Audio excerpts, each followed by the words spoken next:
Have you been briefed of my dumb idea? Yes, it's a great idea.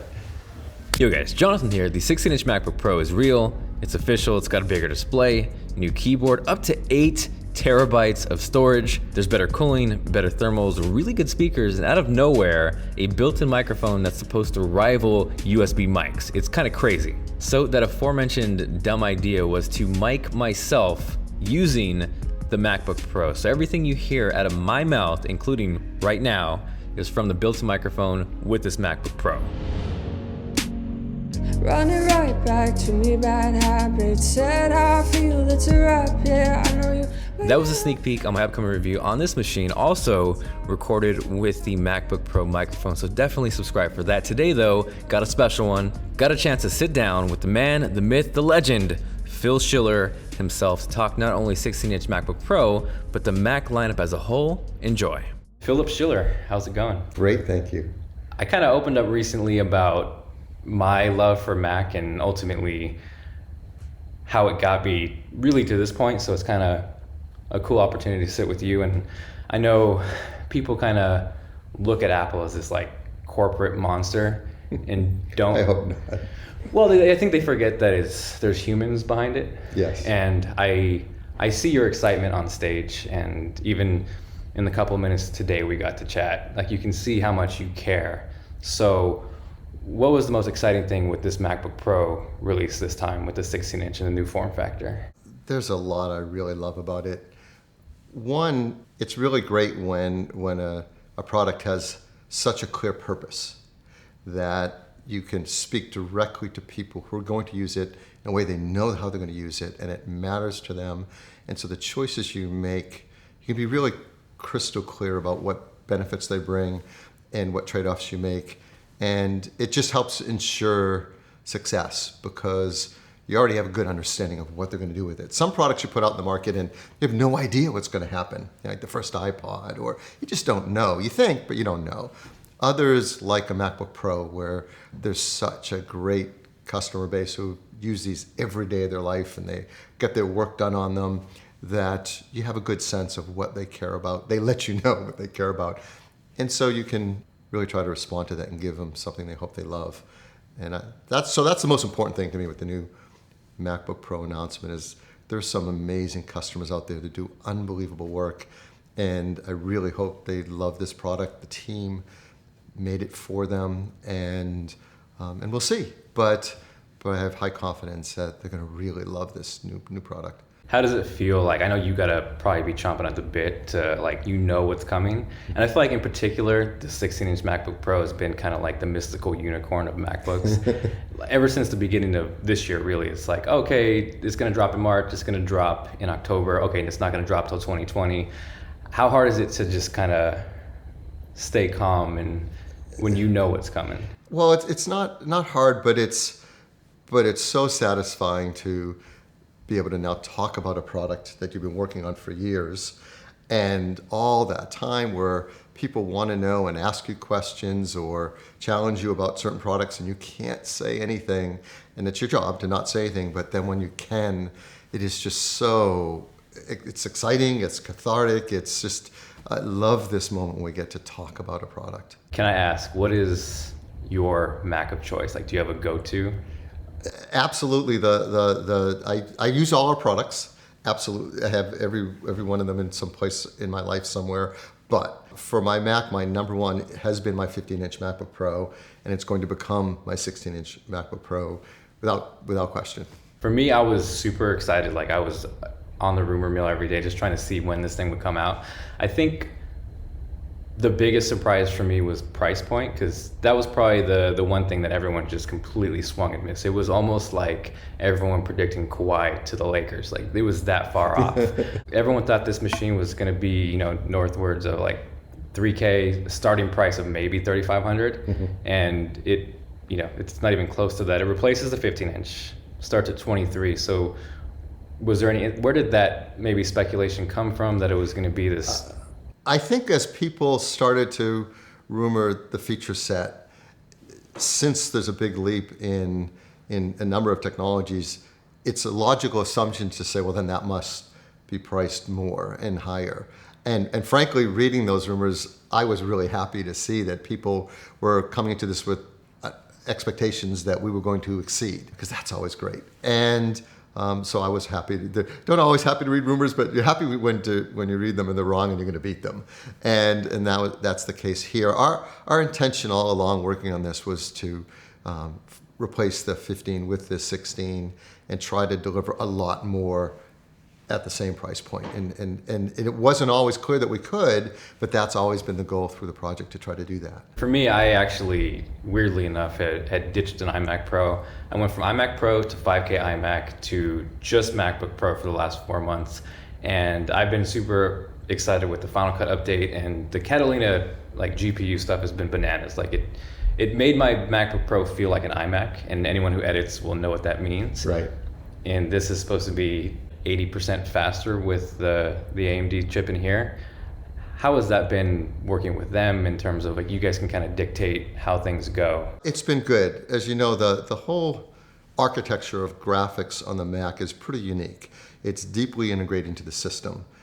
Everything from the Finder UI all the way up to Core ML counts on both CPU and GPU acceleration, all driven through the software and hardware teams working together. And a key part of that is working with our graphics provider to try to optimize the cutting edge performance they can give us in a system that gives seamless performance. I'm sure you remember years ago when we went to a system where we could have it dynamically move between the integrated Intel graphics and the AMD discrete graphics to give you both maximum performance and maximum battery life. And in the time we started working on that, it seemed not realistic. Oh, come on, we're going to be able to tell. I'm going to see a delay. It'll jump back and forth. No user will want that. And the team was able to do remarkable work so that you can't tell. It's just seamless. And that's an example of how the hardware, it's the Apple system architects and the system software team and the AMD team all working together to make this one seamless experience happen for us. And as they've been pushing to now using 7 nanometer technology from the latest AMD graphics, I think we're able to really get big jumps. And usually here from generation to generation, 10%, 20%, not 1.8x, 2x. And I think this will be a speed improvement people can feel, but still seamless in that whole experience. And that's critical, right? Plenty of systems can shove in a part and you can get a thing to run faster if you set up the right drivers and the right libraries. And no, this is just everything should feel seamless and faster. For me, this kind of almost is kind of semi-relevant to the 11 Pro, where it's you did an un-Apple move of making it slightly thicker just to increase battery. What was also cool is, as a Final Cut user, the optimization with AMD and the GPU has almost been a way to combat thermal throttling and CPU performance, because when you can offload that there, then I've seen better battery life, just better performance across the board. But I think it goes back to Apple listening again, where what was the kind of breaking point, or what was the inspiration to actually work on the thermal cooling in that part of the computer as well, where it's not just, hey, we're going to do our thing, but we're also going to listen and then make that better as well. The whole idea behind this new generation MacBook Pro was, okay, how far can we push the technology to give the highest end users everything that's possible to give them? And all these things are competing for resources. There's size and weight, there's screen size, there's CPU performance, there's GPU performance, there's battery life, there's cost. These are all intricate pieces of the same puzzle. And we challenge the engineering team, and they challenge themselves to say, how far can we push it? How much performance can we build in? And if it means getting a little thicker, a little louder, a little heavier, tell us. What would it take if we really want the maximum performance? And to the credit of this Mac engineering team, what they've done here is pretty special. It's a lot faster. It is a teeny bit thicker, 0.7 millimeters, a teeny bit heavier, 4.3 versus 4.0. But as a user, my experience is it doesn't feel any thicker or any heavier, because with this bigger screen, it actually feels thinner. And so you have a product that has the same acoustic goal. It has the nearly the same size and weight and is dramatically faster. And so while I think many of us, a lot of our users were willing to give the team more latitude to go further, they didn't need to. They were able to deliver still relatively thin and light for a Pro notebook with incredible speed increases. So a lot of credit to the engineering team and what they were able to achieve. We've talked about the kind of the nerdy stuff, the GPUs, the cores. I think one of the not underrated things, but maybe people don't realize how good it's going to be is the speakers on this. And we've kind of talked about this today, but that's, you would say, maybe one of your favorite things about this, and you're almost telling me Yes. kind of one of those things that's not really on the spec sheet, the Dolby Atmos. Right. And that's a Catalina thing that's kind of just brought to life here. Yes. So, one of the many areas that I think Apple's evolved in the last 5+ years, 5 to 10 years, has been the development of our acoustic and audio engineering team. They're an amazing team, the team that works on everything from AirPods to the quad speakers in a iPad Pro, works with the Mac team on the Mac audio engineering. And they've built in a 6-speaker audio system with true breakthrough technology. And the net of it is, as a user, you turn it on, you listen to music, video source you're watching, and you just can't believe the speakers in a notebook are producing that sound.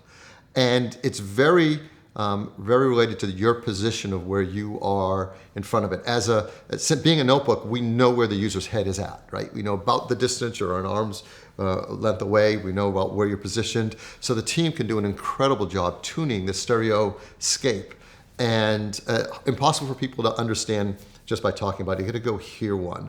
But when you play content, specifically content that takes advantage of a large soundscape like Dolby Atmos content on the TV Plus service, you just hear sounds that are outside of your head, almost behind your head. It really plays with your brain in a cool, impressive way. Kind of going back on the topic of being a Final Cut user, I noticed there was kind of a hidden trick with this that takes a little homage from the Pro Display XDR with the variable refresh rate here. That's awesome. Do you think we're going to get to a point where we could potentially see XDR tech into I know there's different thermal constraints and stuff, but like as a nerd, that would be amazing. Do you think that's ever a possibility? I'll never say never, but with the Pro Display XDR, we push that team to show us what the most incredible display could be, and if that means it has to get thicker, heavier, fans, more expensive, we'll deal with that as a customer base. First, just show us what's possible, what can be created. And what they've made is remarkable. I mean, 1,000,000-to-1 contrast ratio, great bit depth of the color, but it's a thick display, and it does have active cooling in there, and so that just doesn't make sense in as thin a display as we want on a portable. And so I don't know if and whenever that can come. It would take a lot of advancement technology that doesn't exist today. Fingers crossed.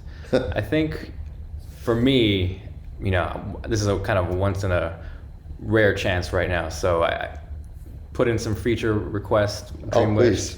Do you think there's ever a chance that the SD card slot makes a comeback? I love photography, and as many of our customers do, and use many cameras, increasingly my iPhone, but many cameras.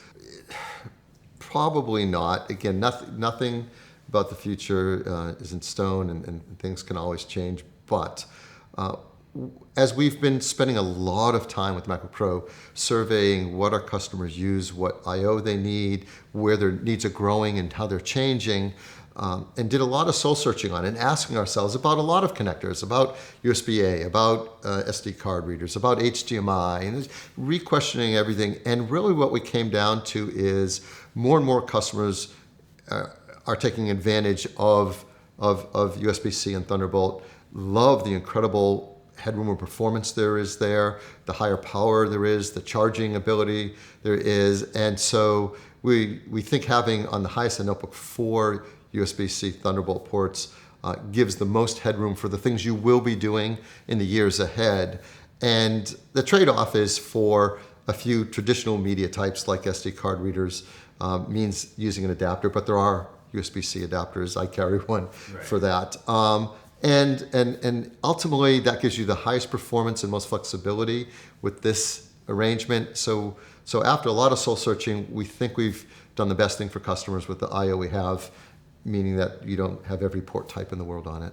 So as we wrap this up, I think maybe just touching finally going back to Apple's kind of changing their ways. They care more than people think. Is there anything you would like to leave?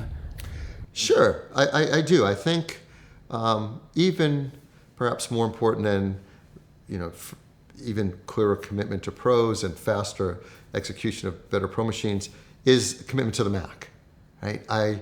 We have all heard through the years, many years, people saying, oh, does Apple still care about the Mac, believe in the Mac? And there are a lot of people at Apple who work really hard because we love the Mac and want to continue for as far as our eye can see that this compute experience that has just become something near and dear to all of our hearts that we all count on as a part of our life to get our work done, to be more creative.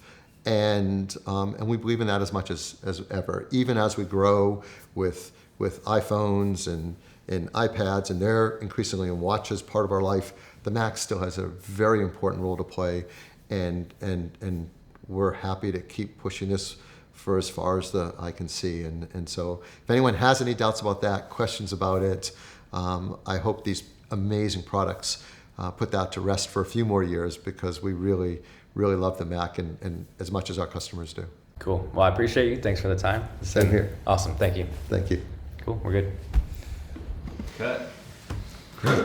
Yep. Awesome. So how does it sound? Check it out.